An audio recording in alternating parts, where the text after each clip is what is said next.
Are you concerned about whether or not IRS is going to audit your cryptocurrency? Well, in this video, I am going to be going over how IRS selects tax returns for audit. Woo!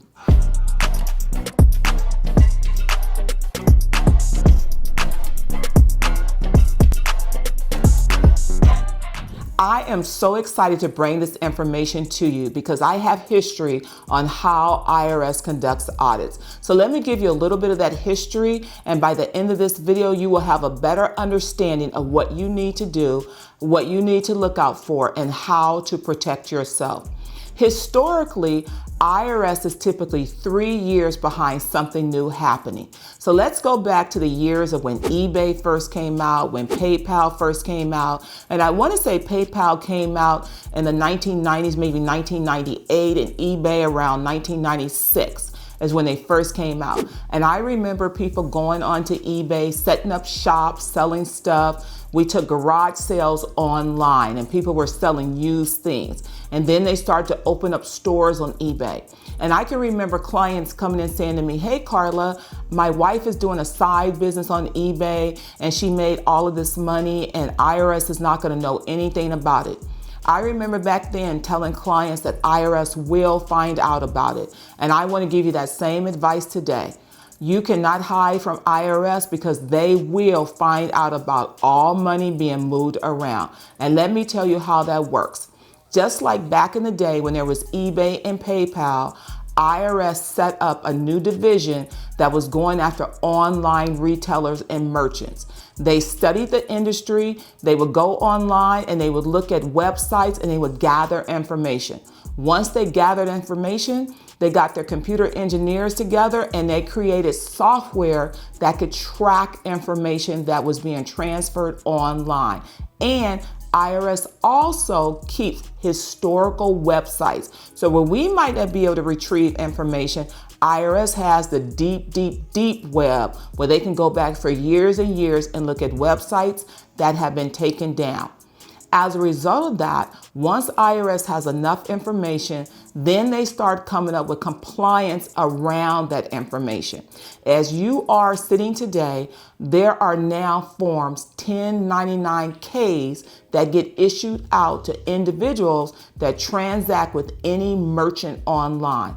That was something that originated going all the way back to 1998 as a result of PayPal and all the other companies where people could create shops.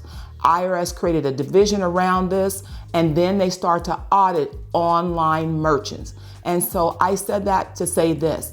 When you are dealing with your cryptocurrency, it started a few years ago where IRS put on the front of tax forms, "Are you an investor in cryptocurrency?" And it's right on the front of the 1040, a yes or no checkbox.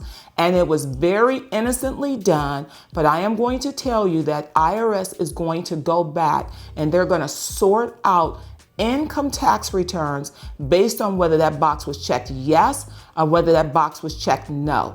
And that's going to be the starting point of who they flag for audits in the very beginning.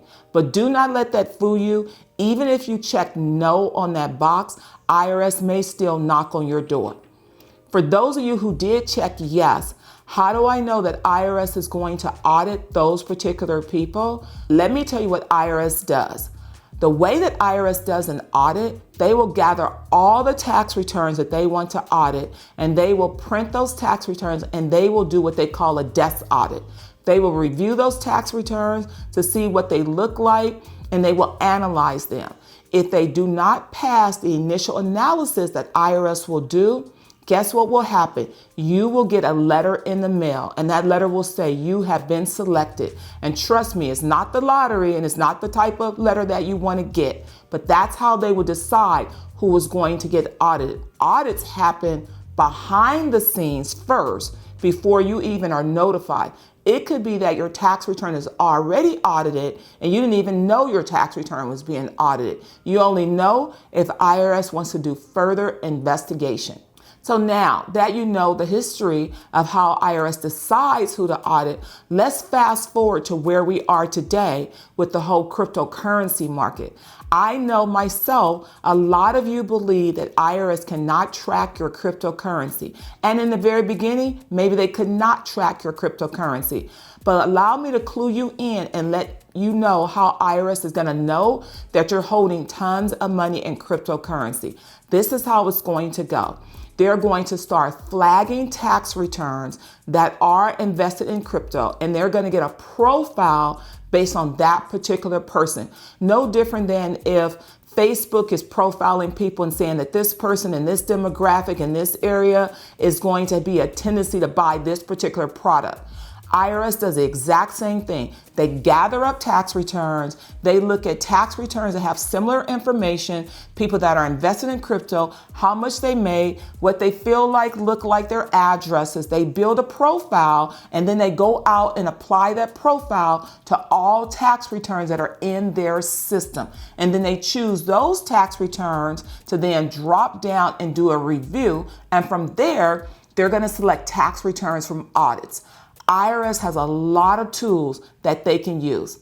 So let's say that your tax return gets selected for audit and you're still thinking that IRS is not going to find out about my crypto. Well, let me tell you some other ways that IRS can find out about your crypto. IRS is very good at doing what we call lifestyle audits. If your tax return shows that you're only making $100,000, but you're driving a Lamborghini and you're posting all of these international trips with your friends and parties online, they are watching you every single day. Big Brother does look over our shoulder. They are going to be looking at your lifestyle, knocking on neighbors' doors and figuring out how on earth did you get that Lamborghini? How on earth did you take that trip to Bali? How on earth did you do all of those things when you're only reporting $70,000, $100,000? They're going to be looking. And it could be that those items are a business write-off. That's not the point. The point is we're going to have to prove the source of all income. If IRS looks at the things that I own, all of my toys, looks at my zip code, looks at the fact that my kids are attending a private school, they can back into what my income should be. And that's where the questions are going to start to happen. That's one way IRS will figure out whether or not you're invested in cryptocurrency. The other way IRS will find out about your crypto is that when your tax return is flagged for audit, IRS is going to gather all of your bank statements, every bank account that you have, and they're going to look at the ins and outs, the transfers, and they're going to see where did that money transfer to. And that's how they're going to reverse engineer into whether or not you have cryptocurrency. Here's the real takeaway. It's really important to realize we're never going to be able to outsmart the government. They've been doing this for a very long time. What's going to be really important is for you to report all income from all sources and make sure you have the right tax write-offs, and do not try to hide your cryptocurrency from the IRS. If you enjoyed this video, I want you to like, comment, and subscribe.